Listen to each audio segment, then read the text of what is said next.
আন্দামানের সেই cellular জেলেই British সরকার যাবজ্জীবন কারাদণ্ড দিয়েছিল মুজাফফর আহমেদকে।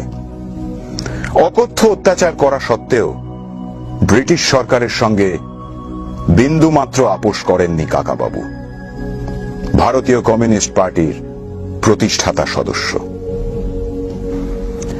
কংগ্রেসের আহমেদাবাদ অধিবেশনে কমিউনিস্ট পার্টির তরফ থেকেই সর্বপ্রথম সম্পূর্ণ স্বাধীনতার দাবি তোলা হয় এবং সেই দাবি তোলেন স্বামী কুমরানন্দ এবং মৌলানা হযরত মোহানি। একদিকে একজন স্বামী, অপরদিকে একজন মৌলানা। দেশের স্বাধীনতার স্বার্থে মিলে মিশে একাকার হয়ে যাচ্ছেন, হ্যাঁ, কমিউনিস্ট পার্টির আধারে। নেতাজির আজাদ হিন্দ ফৌজের নারী সংগঠনের ভারপ্রাপ্ত মন্ত্রী, ঝাঁসি রেজিমেন্টের লক্ষ্মী সাইগল বুক চিতিয়ে লড়াই করার পর বার্মা জেলে কারাদণ্ড হয়। তিনি আমাদের ক্যাপ্টেন। সুদীর্ঘ 17 বছর ব্রিটিশ পুলিশের গ্রেপ্তারি পরোয়ানা মাথায় নিয়েও যে মানুষটা কৃষক শ্রমিকদের একত্র করেছেন, রচনা করেছেন নৌ বিদ্রোহের ব্লুপ্রিন্ট, তিনি আমাদের friend, philosopher and guide B T. Ranadive. 1947 সালের 14ই অগস্ট, মহাকাঙ্ক্ষিত স্বাধীনতার সেই রাত। রক্তে ভেজা নতুন সূর্যোদয়ের প্রহর গুনেছিল গোটা দেশ।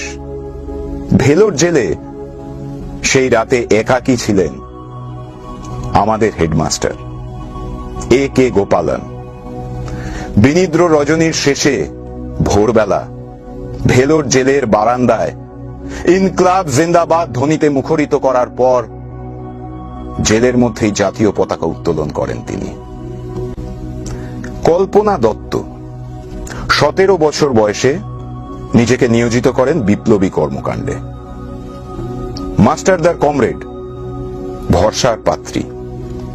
1931 সালে জেলখানা উড়িয়ে 32 জন বন্দীকে মুক্ত করা থেকে শুরু করে চট্টগ্রাম অস্ত্রাগার লুণ্ঠন, সবেতেই থেকেছেন অগ্রণী ভূমিকায়।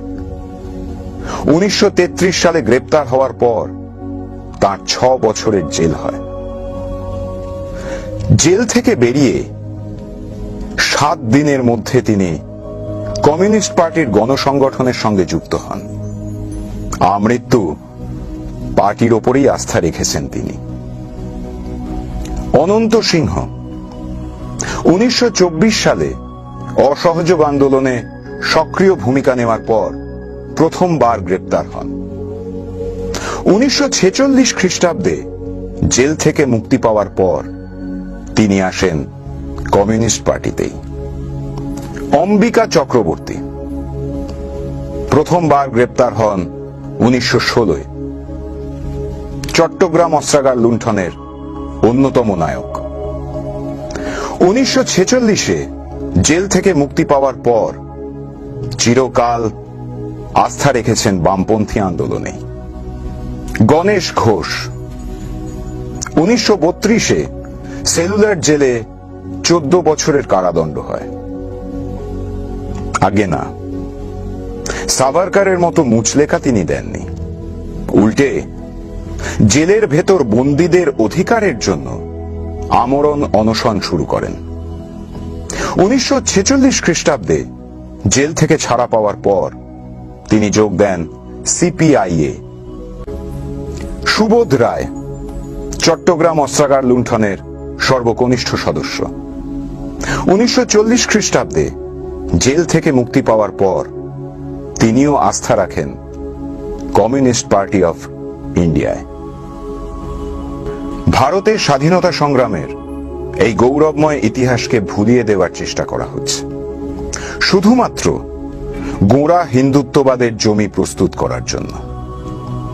ব্রিটিশ ক্রনোলজার এডওয়ার্ড লো বলেছিলেন, যেদিন ভারতের হিন্দু, মুসলমান, খ্রিস্টান, শিখ, ব্রাহ্মণ, বৈশ্য, শূদ্র, রাজপুত সবাই একজোট হবে, সেদিন ইস্ট ইন্ডিয়া কোম্পানি ভারত ছাড়তে বাধ্য হবে। সেদিনও যখন ব্রিটিশ ইস্ট ইন্ডিয়া কোম্পানি আমার আপনার দেশ লুটছিল, সেদিনও কিন্তু আরএসএস তাদের এই ব্রিটিশ প্রভুদের পদলেহন করতে ব্যস্ত ছিল।